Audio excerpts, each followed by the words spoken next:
नमस्कार, good morning. Just revise या आपल्या यूट्यूब चॅनलमध्ये खूप खूप स्वागत आहे.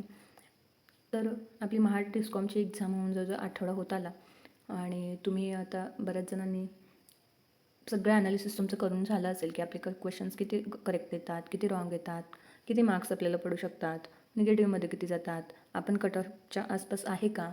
ज्यांना वाटतं की आपलं सिलेक्शन होईल त्यांनी अगदीच हे सगळं व्यवस्थित सगळं चेक केलं असेल. तर ज्यांना वाटतं की आपलं सिलेक्शन होईल आणि ज्यांना वाटतं नाही सिलेक्शन होणार, त्या सगळ्यांच्यासाठी हा आजचा व्हिडिओ आहे. आपण एक वेगळी मेथड बघणार आहे जी आत्तापर्यंत तरी कोणत्याच यूट्यूब चॅनलनं तुम्हाला सांगितले नाही आहे. तर व्हिडिओ हा खूप महत्त्वाचा आहे, शेवटपर्यंत नक्की बघा. तर आपली एक्झाम झाली, आपण ॲनालिसिस स्वतःचं केलं, पण आपण एक वेगळ्या प्रकारचं ॲनालिसिस आज करायचं आहे.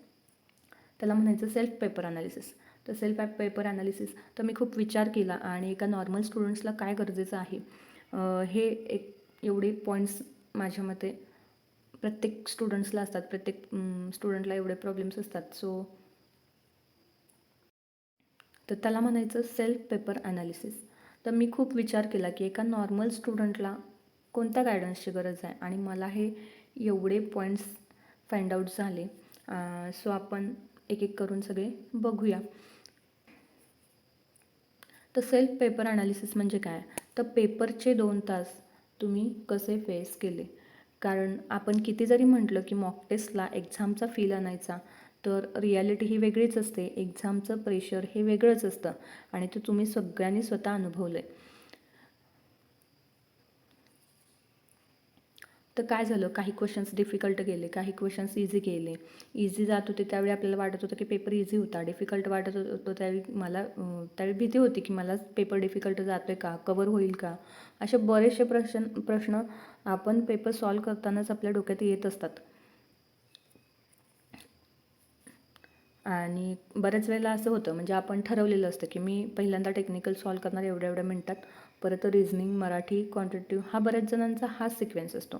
तरीसुद्धा ऐनवेळी बऱ्याच जणांना स्ट्रॅटेजी चेंज करायला लागली. बघा, स्वतःला विचारून बघा तुम्ही केलं आहे का नाही, मी बोलते ते खरं आहे का नाही, बघा तुम्ही चेक करून. तर पझलमध्ये किंवा सेटिंग अरेंजमेंटमध्ये बऱ्याच जणांचा वेळ गेला असेल आणि आपल्याला येतं, पझल छान येतं म्हणून आपण खूप वेळ त्यात घालवला, कारण हे मला जमतं. आणि आपण काय होतं, अगदी शेवटपर्यंत पझल येते आणि नेमकं क्वेश्चन आन्सर सॉल्व करायच्या वेळेस आपल्याला समजतं की आपले काहीतरी चुकलं आहे. पण हे जरी आपण ठरवलं असलं की मला क्वेश्चन स्किप करायचा आहे, तरीसुद्धा आपण तो क्वेश्चन इगोवर घेतो आणि नाही मला हे जमू शकतं म्हणून आपण आणखीन 2-3 मिनटं त्यात घालवतो. हे बऱ्याच जणांच्या बाबतीत झालं आहे. मला एवढंच म्हणायचं आहे की जे आपण अगोदर ठरवलेलं असतं ते एक्झाममध्ये सिच्युएशन वेगळीच असते आणि या पेपरच्या ॲनालिसिसवरून आपल्याला पुढच्या सगळ्या पेपरची स्ट्रॅटेजी स्वतः ठरवायची आहे. म्हणजे दुसऱ्यांनी स्ट्रॅटेजी बनवून मग आपण ती करण्यापेक्षा स्वतःवर काम करा, एवढंच माझं मत आहे. तर स्ट्रॅटेजी चेंज केली असेल बऱ्याच वेळेला, टेक्निकल सिक्वेन्स चेंज केला असेल. आणि पुढचे पॉईंट सांगण्याच्या अगोदर मला हे सांगावंच वाटतं की मी जो व्हिडिओ टाकलेला नॉनटेकची तयारी कशी करावी, हा जर व्हिडिओ तुम्ही बघितला असेल तर मॅक्झिमम क्वेश्चन्स हे मी जे सांगितलेत त्याप्रमाणेच आलेले. मराठी असेल तर मराठी मी जे सांगितले त्याच्या बाहेरचा एकही क्वेश्चन नाही. मी उतारा शक्यतो येणार नाही असं म्हटलेलं, तर तो आलाच नाही आहे. त्याच्यानंतर रिझनिंग असेल किंवा पझल असेल, रिझनिंग किंवा ॲप्टी असेल, तर ॲप्टिट्यूडमध्ये मी स्मॉलेस्ट, अगदी हे सुद्धा सांगितलं की स्मॉलेस्ट ग्रेटेस्ट नंबरवर क्वेश्चन येणार, तो आलेला. प्रोबॅबिलिटीवर क्वेश्चन येणार, तो आलेला. कारण माझं स्वतःचं ॲनालिसिस तितकं आहे आणि मी ते खूप छान प्रकारे तुम्हाला गाईड करू शकते. म्हणून हे माझं चॅनेल आहे किंवा मी व्हिडिओ बनवत असते. एका नॉर्मल स्टुडंटला काय गरजेचं आहे त्या व्ह्यूने माझे व्हिडिओ असतात किंवा माझे विचार असतात आणि ते मी तुमच्यासमोर मांडत असते. त्याच्यानंतर यूट्यूब चॅनेल्सचा मी कोणते यूट्यूब चॅनेल्स रेफर करायचे, हा व्हिडिओ जर तुम्ही बघितला असेल आणि तो तुम्ही फॉलो केला असेल तरी त्यातून तुम्हाला बराच फायदा झाला असेल. नसेल बघितला तर एकदा जाऊन नक्की बघा. तर आता आपण येऊया टॉपिकवर. तर टेक्निकल टाईम आपण 40 ते 50 मिनटंच यूज केला का, नॉनटेक टाईम आपण किती यूज केला, त्याच्यानंतर पझलमध्ये आपण किती वेळ घालवला, बाकीच्या गोष्टींमध्ये ॲप्टिट्यूड आपण किती, सिम्प्लिफिकेशन, ॲप्रॉक्झिमेशन, क्वाड्रॅटिक इक्वेशन इतकंच ठरवलेलं, नंबर सिरीज असे ठराविक टॉपिक सॉल्व करायचे असे ठरवलेले. पण ऐनवेळी आपल्याला एक्स्ट्रा टॉपिक्सकडे पण लक्ष द्यावं लागलं का, ह्या सगळ्या गोष्टी तुम्ही एका कॉपीमध्ये नोट डाऊन करायच्या आहेत, लिहून ठेवायचे आहेत. मी नेहमीच मागच्या व्हिडिओमध्ये सुद्धा सांगितलेलं की तुम्ही लिहून ठेवत चला, कारण ज्यावेळी तुम्ही स्वतःचा विचार करून लिहून ठेवताय त्यावेळी काय होतं, लिहिण्यासाठी विचार करावा लागतो आणि लिहिताना तुमचे माहीत नसलेले स्किल्स बाहेर पडतात. त्यामुळे अगदी छोट्या छोट्या गोष्टीसुद्धा नोट डाऊन करत चला, त्याचा पुढे फायदा होतो तुम्हाला.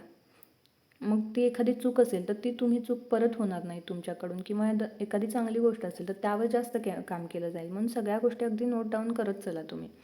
तर तुम्हाला टाईम टेकिंग, कोणत्या टॉपिकमध्ये जास्त टाईम गेला, कोणत्या टॉपिकमध्ये कमी गेला, तर त्यासाठी आपल्याला एक सिम्पल काय करायचं आहे, 1-2 सेक्शन करायचे, इझी, डिफिकल्ट असे 2 सेक्शन करायचे. तुम्ही तुमचे क्वेश्चन सगळे आय होप की लिहून ठेवले असतील, नसतील तर एकदा लिहून घ्या. बऱ्याच चॅनेल्सवर तुम्हाला ॲनालिसिस दिलं गेलं आहे, तर तुमचे शिफ्ट वाईज लिहून ठेवा, बाकीचे शिफ्टचे पण लिहून ठेवा, काही हरकत नाही आहे. ॲक्च्युली JEEच्या सगळ्या शिफ्टचे क्वेश्चन्स तुम्ही एकत्र करून घेतले तरी काही हरकत नाही आहे, ते आपल्यासाठीच आहे, प्रिवियस इयर पेपर्स. तर इझी डिफिकल्ट सेक्शन करून घ्या. एखादा क्वेश्चन बघा, तो क्वेश्चन कोणत्या सिलेबसच्या टॉपिकमधून आला आहे, सिलेबस समोर ठेवा, तो कोणत्या टॉपिकमधून आला आहे तो टॉपिक. आता त्या टॉपिकबद्दल आपला ॲनालिसिस करायचा आहे. हा मला जमला का? जमला असेल तर गुड, तो इझी सेक्शनमध्ये टाका. नसेल जमला तर तो डिफिकल्ट सेक्शनमध्ये टाका. अगदी टाईम जरी तुमचा त्यामध्ये भरपूर वेळ गेला असला तरी तुम्हाला तो डिफिकल्ट सेक्शनमध्ये टाकायचा आहे. का तर तुम्हाला त्यामध्ये जास्त विचार करावा लागला आहे गरजेपेक्षा, म्हणून तो डिफिकल्ट सेक्शनमध्ये. असे बरेच क्वेश्चन्स तयार करा. अगदी तुम्ही कुठल्याही पेपर्स, प्रिवियस इयर कुठलेही क्वेश्चन पेपरबद्दल तुम्ही जर ही मेथड यूज केली तर तुम्हाला बराच तुम्हाला त्याचा फायदा होईल. बऱ्याच जणांना असं वाटतं की म्हणजे पेपर ॲनालिसिसमध्ये खूप वेळ जातो, तर तसं नाही आहे. पेपर ॲनालिसिस हे का करायचं आहे, कारण तुम्हाला तुमची स्ट्रॅटजी ठरवता येईल, तुम्हाला योग्य मार्गाने प्रिवियस इयर पेपर्स नेऊ शकतात.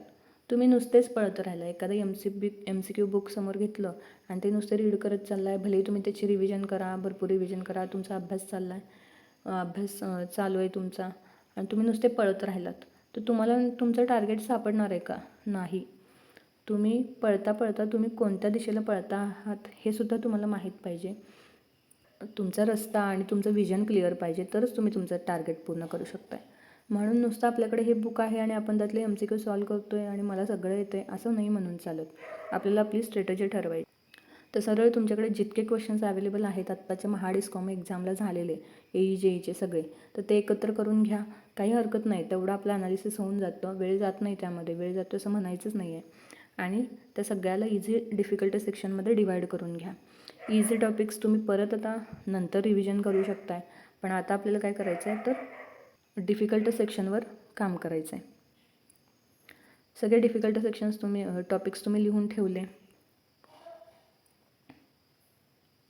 अगदी नॉन टेक्निकलचे सुद्धा तुम्ही काय ठरवलेलं आणि तुम्ही काय केलं हे सगळं नोट डाऊन करून ठेवा, हे तुम्हाला गरजेचं आहे.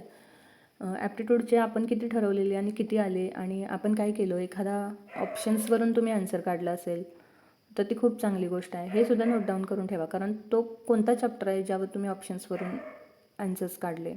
त्याच्यानंतर प्रोबॅबिलिटी आलेलं, तर प्रोबॅबिलिटी तुम्ही सॉल्व केलं का, नाही सॉल्व केलं तर तो डिफिकल्ट सेक्शनमध्ये, कारण आपल्याला ती तयारी करायची आहे. कारण तुम्हाला माहीत आहे पेपर सॉल्व करता करता आपल्या प्रिपरेशन स्ट्रॅटेजी चेंज करावी लागली, बरोबर, चेंज करावी लागली, म्हणजे ही सेम कंडिशन परत महाट्रान्सकोला येऊ शकते. मग आपण हे एवढे टॉपिक्स न करण्यामुळं आपला स्कोर कमी आला असेल, तर मग आता आपल्याला काय करायचं आहे, हे टॉपिक्स करावे लागणार आहेत. म्हणजे सिलेबस हा पूर्ण करावा लागणार आहे. हे तर तुम्हाला यातून नक्की समजेल की आपण काय केलं नव्हतं आणि पेपरला काय आलं, हे तुम्हाला तुमच्या ॲनालिसिसमधून तुम्हाला समजेल. तर मॅक्झिमम ॲनालिसिस करा, मॅक्झिमम टॉपिक्स त्यामध्ये घ्या जे तुम्हाला इझी डिफिकल्ट वाटतात. आणि मी थंबनेलमध्ये दिलं की स्वतःला थोडासा पॉज द्या. स्वतःला थोडासा पॉज द्या म्हणजे काय करायचं आहे, तर आपल्या सिली मिस्टेक्स फाइंड आउट करायचे आहेत. म्हणजे आपण तर डिफिकल्ट सेक्शनमध्ये टॉपिक्स दिले, आता हे का टफ गेले, बरोबर. एकतर ऑप्शन्स आपण रॉंग केले, किंवा ऑप्शन्समध्ये 2 ऑप्शन्समध्ये कन्फ्यूज झालं आपल्याला, किंवा ऐन वेळी तो त्या पॉईंटबद्दल आपल्याला नेमकं आठवलंच नाही. म्हणजे समजा एक लोड फ्लो ॲनालिसिसचा क्वेश्चन आलेला शिफ्ट 2मध्ये. तर त्यामध्ये ऑप्शन्स असे होते, आपण अभ्यास केलेलाच पण बऱ्याच जणांना ते कन्फ्यूज झालं असेल की ते प्लॅनिंगसाठी आहे, लोड फ्रिक्वेन्सी कंट्रोलसाठी आहे, का मेंटेनन्ससाठी आहे, का अजून काही आहे. तर ऑप्शन्समध्ये कन्फ्यूज झाला असेल, म्हणजेच काय तर आपल्याला तो टॉपिक क्लिअर नाही आहे. आणि तुम्ही अजून एक गोष्ट बघितली असेल, मी आता मागासपासून प्रिव्हियस पेपर्स म्हणते. तर आत्ताच्या महाडिस्कॉमच्या शिफ्ट 2च्या एक्झामला तरी मागच्या महाट्रान्सको 2022च्या पेपरमधले 4 ते 5 क्वेश्चन आहे असे रिपीट होते. 4 ते 5 क्वेश्चन आहे असे रिपीट होते. आता त्या प्रिव्हियस इयर पेपर्सचं ॲनालिसिस कसं करायचं आणि त्याचा उपयोग आपल्या पुढच्या एक्झामला कसा करायचा हे मी तुम्हाला सांगेन नेक्स्ट व्हिडिओमध्ये. पण प्रिव्हियस पेपर का महत्त्वाचे आहेत हे तुम्हाला तर समजलं असेल की त्यातले आहे असे 4-5 क्वेश्चन जे आहेत आहे असे रिपीट होते. म्हणजे तो स्टँडर्ड कंडक्टरचा असेल किंवा फॉर्म्युले बेस आलेला पर युनिट इम्पेडन्सचा, तो त्याच्यानंतर व्हॉल्यूम ऑफ कंडक्टरवर क्वेश्चन होता. फक्त थोडासा तो त्याचा पॅटर्न चेंज केला होता, पण क्वेश्चन आहे असा होता. त्याच्यानंतर रिस्ट्रायकिंग व्होल्टेजचा किंवा तो 4 जनरेटर्सचा क्वेश्चन असेल. म्हणजे असे बरेच क्वेश्चन मागच्या पेपरांमधून रिपीट होते. मग पुढच्याही रिपीट होतील असं नाही, पण तुम्ही जर तो अभ्यास केला असता तर तुम्हाला आता एवढे 5-6 क्वेश्चन इझी टॅकल झाले असते. म्हणजे प्रिव्हियस इयर पेपर्सचा पण तुम्हाला अभ्यास करायचा आहे. आणि प्रेशर हँडलिंग कसं केलं, क्वेश्चन्स कवरिंग तुम्ही कसं केलं हे चेक करा. कारण बऱ्याच वेळेला काय होतं, पझलमध्ये आपला खूप वेळ जातो आणि त्यावेळी आपण ऐनवेळी स्ट्रॅटेजी चेंज केलेली असते. शेवटच्या 10 मिनटात मग तुम्ही काय केलं, मला हे सॉल्व करू का ते सॉल्व करू असं बऱ्याच वेळेला झालेलं आहे, बऱ्याच जणांच्या बाबतीत झालेलं आहे. मग हे का झालं, कारण आपण ज्यावेळी तो समोर क्वेश्चन घेतो त्या क्वेश्चनला आपण तेवढ्या वेळेत न्याय दिलेला नाही आहे, म्हणून तो क्वेश्चन रिव्ह्यूमध्ये गेला आणि परत तो करू की नको, हा करू की तो करू यामध्ये शेवटची 10 मिनटं गेली. आणि हे करू की ते करू म्हणत एकही क्वेश्चन सॉल्व झाला नाही, असं होऊ शकतं. ही नॉर्मल गोष्ट आहे. तर स्वतःच्या पेपरचं ॲनालिसिस करा आणि स्वतःला थोडासा पॉज द्या. म्हणजेच काय, तर आता समोर दिवाळी आहे, तर पुढच्या टार्गेट्स आहेत आपले. महाट्रान्सको आहे, BMC आहे आणि RRB असेल किंवा कुणाचं SSC JEE CBT2 असेल.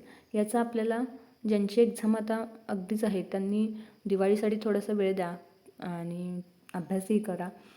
पण ज्यांनी महाट्रान्सकोच टार्गेट आहे त्यांनी काय करायचं आहे, तर या 2-3 दिवसात ॲनालिसिस करायचं आहे. म्हणजे सेल्फ ॲनालिसिस करायचं आहे. स्वतःला थोडासा वेळ द्यायचा आहे. आपण कुठे चुकलो हे फाइंड आउट करायचं आहे. कारण त्या चुका आपल्याला परत रिपीट पुढच्या एक्झामला करायच्या नाही आहेत. त्यामुळे स्वतःला वेळ द्या, स्वतःवर काम करा, स्वतःची स्ट्रॅटेजी बनवा. स्वतःचा सिलेबस किती कवर झाला आहे, अजून आपल्याला किती कवर करायचं आहे, ते सगळं एकत्र करून ठेवा. आणि कोणतं MCQ बुक केल्यामुळं, म्हणजे कशामधला अभ्यास केल्यामुळं आपल्याला फायदा झाला, कशामधला केल्यामुळं आपला वेळ गेला, हे सगळं तुम्ही ॲनालिसिस करून ठेवा. म्हणजे अगदी छोट्या छोट्या गोष्टीसुद्धा तुम्ही अगदी नोट डाऊन करून ठेवा आणि त्याच्यापासून एक प्रिपरेशन स्ट्रॅटेजी बनवा. मीही तुमच्यासाठी महाट्रान्सकोसाठी आता प्रिपरेशन स्ट्रॅटेजी घेऊन येईनच, पण मी देण्यापेक्षा तुम्ही स्वतःची प्रिपरेशन स्ट्रॅटेजी बनवा. कारण आपण दुसरे आपल्याला ओळखण्यापेक्षा आपण स्वतःला जास्त ओळखतो आणि तुमच्या वेळेने, तुमच्या कन्व्हिनियन्सप्रमाणे प्रयत्न तरी करा स्वतःचं टाईम टेबल बनवण्याचा. आणि या सगळ्याबरोबर ॲक्युरसी आणि स्पीड किती महत्त्वाची होते आपल्या एक्झाममध्ये हे सुद्धा तुम्हाला जाणवलं असेल. तर या सगळ्या गोष्टींवर आपल्याला काम करायचं आहे. मी जे हे एवढे पॉईंट्स कलेक्ट केले ते स्वतः तुम्ही एवढ्या सगळ्या पॉईंट्सवर तुम्ही स्वतः काम करा आणि स्वतःची स्ट्रॅटेजी बनवा. आणि सगळ्यात शेवटी सेल्फ इम्प्रूव्हमेंट म्हणजे आपल्याला काय कन्क्ल्युजन या व्हिडिओचं हेच आहे की आपल्याला मागच्या एक्झाममधून म्हणजे डिस्कॉमच्या एक्झाम थ्रू आपल्याला महाट्रान्सकोसाठी काय सेल्फ इम्प्रूव्हमेंट करावी लागणार आहे यासाठी हे ॲनालिसिस आहे. झालं पेपर झाला, होईल सिलेक्शन नाही होईल तिथेच आपण अडकून पडायचं नाही आहे, आपल्याला पुढे जायचं आहे. तर या 2-3 दिवसामध्ये स्वतःला थोडंसं पॉज करा, स्वतःला थोडासा वेळ द्या, स्वतःचं ॲनालिसिस करा. किती करेक्ट किती रॉंग हे करून झालं, पण आता आपल्याला पुढे काय करायचं आहे याचं ॲनालिसिस या 2-3 दिवसांमध्ये करा आणि परत अभ्यासाला सुरुवात करा. ते मग लास्ट आपण महाट्रान्सको टार्गेट करून किंवा बाकीच्या कुठल्या एक्झाम्सला टार्गेट करून ते सिलेक्शन मिळवूनच आपण थांबायचं आहे. तर अभ्यास हा करायचाच आहे, कंटिन्यू करायचा आहे, त्यामध्ये कन्सिस्टन्सी ही ठेवायचीच आहे. पण त्याच्या अगोदर स्वतःचं रूट शोधणं खूप महत्त्वाचं आहे. त्या रूटवर जर तुम्ही चाललात तर तुम्हाला तुमचा टार्गेट सापडेल. नुसतंच पळत राहिलात तर त्याचा काहीही उपयोग नाही आहे. तुम्ही बघितलं असेल की एक्झाम सेंटरवरची गर्दी, डिस्कॉमच्या जागा खूप कमी होत्या पण गर्दी खूप होती आणि त्यामधनं आपल्याला सिलेक्शन घ्यायचं असेल तर आपल्याला स्ट्रॅटेजीसुद्धा वेगळी असली पाहिजे. तर अभ्यास करत राहा, कन्सिस्टन्सी ठेवा. आता आपण व्हिडिओ इथेच थांबूया. व्हिडिओ कसा वाटला हे नक्की सांगा. मी खूप शॉर्टमध्ये सांगितलेलं आहे. परत आपण महाट्रान्सकोसाठी डिटेलमध्ये सगळे व्हिडिओ बनवूया आणि तुमचे क्वेश्चन्स काय असतील, काही डाऊट्स असतील तर ते तुम्ही नक्की कमेंट्समध्ये सांगू शकता. आपण त्याच्यावर काम करू. पुन्हा एकदा सगळ्यांना हॅपी दिवाळी. दिवाळी वाईब्स प्रत्येकाच्या आयुष्यामध्ये हॅपीनेस, आनंद घेऊन येऊ देत आणि पुढच्या आपल्या टार्गेटसाठी किंवा पुढच्या आपल्या मिशनसाठी आपल्याला इनर मोटिवेशन या दिवाळीमधून मिळू दे. बाहेरच्या मोटिवेशनपेक्षा इनर मोटिवेशन खूप महत्त्वाचं असतं. बाहेरचं मोटिवेशन हे 2-3 दिवस टिकतं, पण स्वतःचं मोटिवेशन, इनर मोटिवेशन हे आपल्या टार्गेटपर्यंत आपल्याला घेऊन जातं. सो अभ्यास करत राहा आणि आपल्या चॅनेलला सबस्क्राईब करायला विसरू नका. इन्फॉर्मेशन आणि मोटिवेशन दोन्ही गोष्टी आपल्याला आपल्या चॅनेलवर मिळून जातात. So thank you so much.